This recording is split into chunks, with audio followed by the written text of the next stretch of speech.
the game yesterday, the three matches were played at the same time, and after those matches, what's your reaction? South Africa dropping point at on a away ground, though they play in South Africa, and people expected them to win.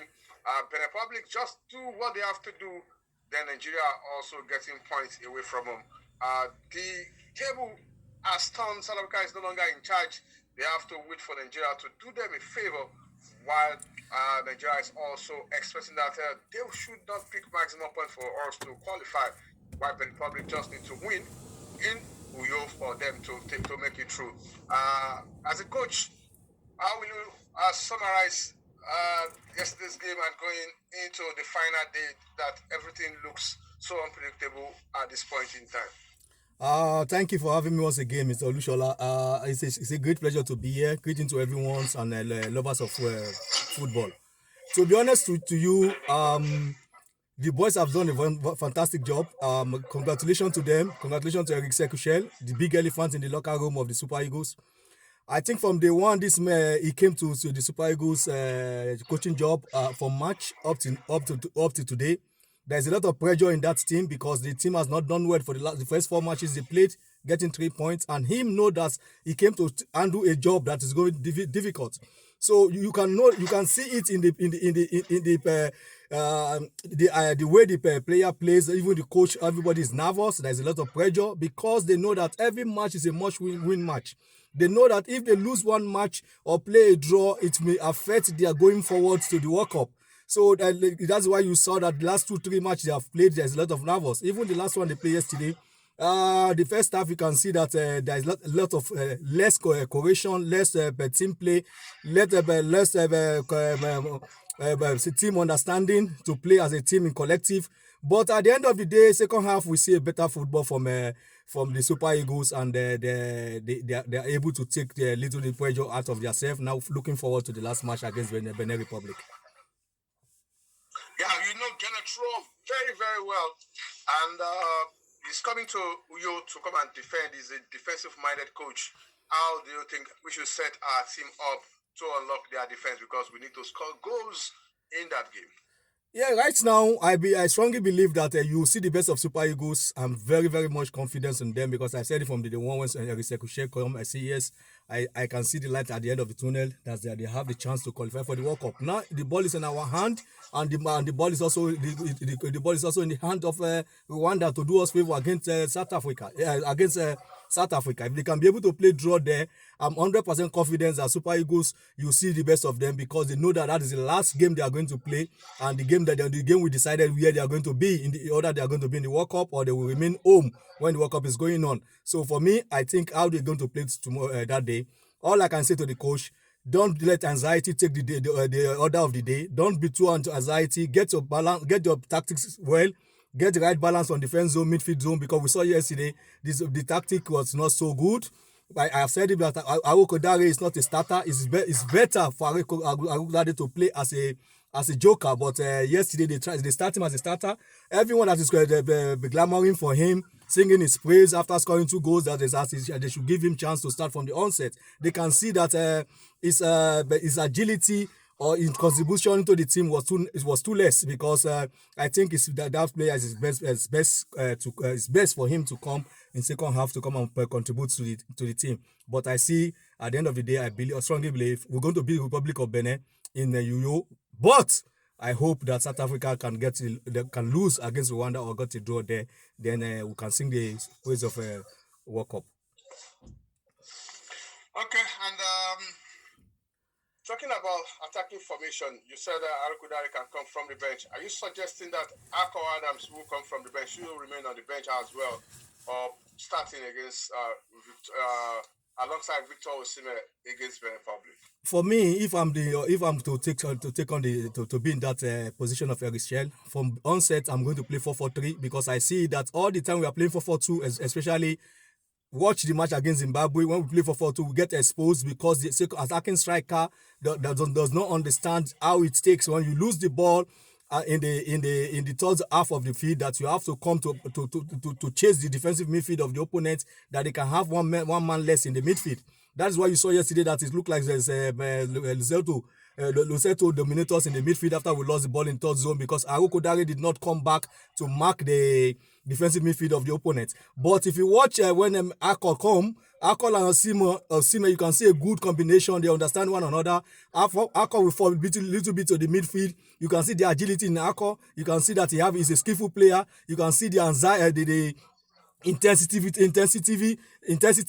movement from Akol, but I'm not suggesting the coach to play him from onset. I would prefer the coach to play one attacking midfielder who, like Chukwueze, who came in, and I said it about the second half to my colleague. I said if Chukwueze come inside, that true pass we needed in the third zone of the half, we did not see it in the first half. When Chukwueze came in, you can see the one he gave to Otime that almost result to goal is the one that resulted to the second goal. So I think if I'm Richelle, I will place Chukwueze in that number 10 position as a supporting striker because he have the skill, the ability, the eyes, and the technical know-how to give the last pass to the right striker in the last zone of the field.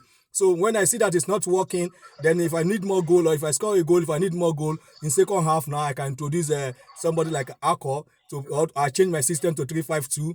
Then I put more offensive, but at the same time, I have to be also careful not to lose because up to today, Eric Sekou has not losing any match. He's still unbeaten, and I pray that he will remain unbeaten to the last match, the last day of the game. Because all Nigerian fans at the moment, most of them are against him, and I believe that now that he has won so much of 3 matches out of 5 matches and draw 2, they can see that the problem that the team has the team did not play entertaining football. It's all about pressure, and I believe that now there are pressures off them. They will show the Nigerian fans that they have the ability to keep the ball as long as possible and get the needed results. All right, Lincoln has questions for you as well. Coach, I have a question. It's a 2-in-1 question, and it's about our goalkeeper. I want to ask you what could be or what is the problem with Stanley Owabale? Then 2, as a coach, how do you handle his lack of supposed lose of concentration and focus in game in a way that most times puts our heart in our mouth and almost puts the team in jeopardy? So I want to say I apologize on his behalf to all patriotic Nigerians, to 250 million Nigerians. You see, when they call a match like intensive match like this, that is a must-win match, and it's a match that you know that any mistake can cost you. Sometimes many players we all don't have the same mentality of confidence when we go into the field of play. I think the error that come for the first goal is indecision. He's thinking to parry the ball instead of him to punch the ball. You know, when you punch the ball go more far, more distance than the ball will not be in that 18-yard box. So the parry the ball, and that's what makes it to happen like that. There's one of our defender in front of him. I think he just saw the flight of the ball. He decided to parry the ball, and the ball did not go away. The Rwanda was lucky to the Lesotho was really lucky to be there to give the first tap of the ball into the net. And for me, I think all what we need right now is a psychological. We need a psychology, like especially the coach, or if you have a Nigeria have a Super Eagles has a psychology in their locker room, they should go to him, tell him now that every pressure is over. Now what we need right now is everybody to have the 100% concentration and mental strength to face the Benenois without less pressure. I think the guy has done well. To be honest with you, sometimes mistake always come from the first zone of the field, from defender and the goalkeeper when the communication was not right, or one of them did not understand that when the goalkeeper say leave the ball, and the goalkeeper self is having second thought, anticipating that maybe the player is going to touch the ball after saying leave the ball. So that can happen to goalkeeper. We have seen many goalkeepers fall into this victim. We have seen so many defenders that score a home goal when they thought the goalkeeper is coming, they leave the ball and the ball will go into the net. So sometimes it happens in this zone. But what is important right now is for them to have a day training and tomorrow have a good organization training, concentration training, and let them to understand that when I say leave, please just go away from the front of the ball. I will get the ball. So I think that what happened yesterday is a communication error, and I think there are better days ahead for both of them to get it right again. All right, we're still looking at that defensive formation. It's been very, very tough to get the best out of Truth Ekong, especially during this qualifiers. He has made nothing less than 3 mistakes that has become so costly for Nigeria. and all of his second ball movements yesterday were a bit suspect all through. Against the Benin side that we know are very clinical in front of goals. They are they have very sharp strikers as well. Those second chance may not be there for Ekong to make a first time error. What kind of defensive formation will you be suggesting as well? And Ademola Lookman will be missing in this match. How do we patch up his absence? He scored 2 goals against Benin Republic the last time we played them in Uyo, and he won't be there this time around. How do you patch up if you have to recommend 1 or 2 things to your friend Eddie Sekou? I know he's your friend. So it's a blessing in disguise for a player that has not been playing much before. It's nice for the coach now to go back to the drawing board, have a different dynamic tactics that you're going to play without Ademola Lookman, because every player in the 23-man list, the reason they are there is for them to come and play, to come and help Nigeria to qualify for World Cup. So any player the coach is going to introduce have to bring the best of him, and for the team so that the team can be able to get the needed results. You talk about the defensive work. I want to use Dutch. He said about his defensive work. The defensive work is all about collective. You know, when the midfield is not solid, when the midfield is not compact enough, the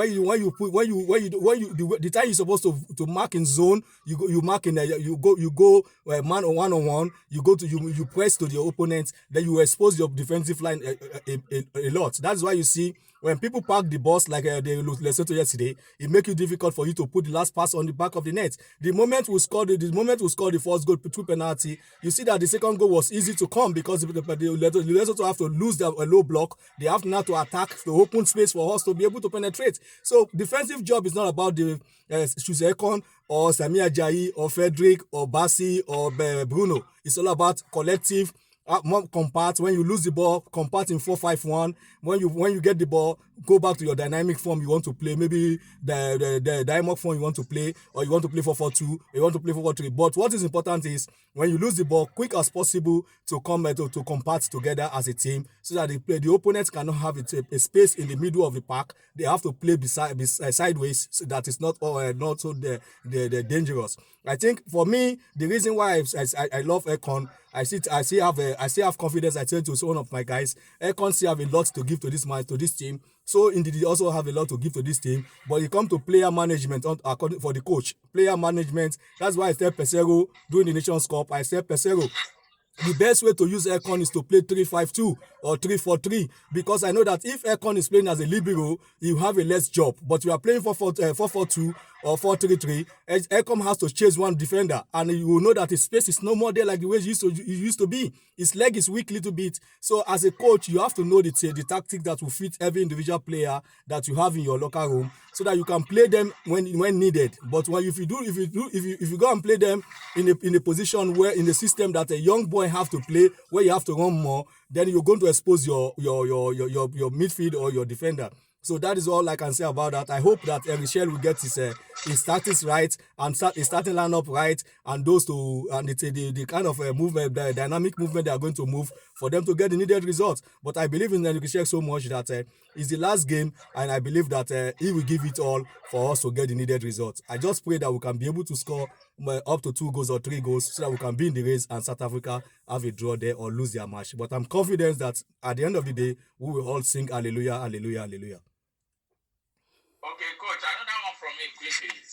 From the coaching perspective, what can you say, or what do you think went wrong with South Africa yesterday? Men of all, the flying team in this group, and we expected they were going to have it easy. Because I like this question you asked me. I like this question you asked me because many people have been condensing Chelle when he played draw against Zimbabwe 1-1 in Uyo there. Now you can see that even South Africa in their own soil too against Zimbabwe, they played draw there 0-0, 30 minutes, 1 red card for 30 good minutes. South Africa could not beat them. What went wrong is like what happened in the Lesotho match. Like when you are playing like against some team that's like underdog, they will play a different system. They will not play a system that will suit you, that you are a good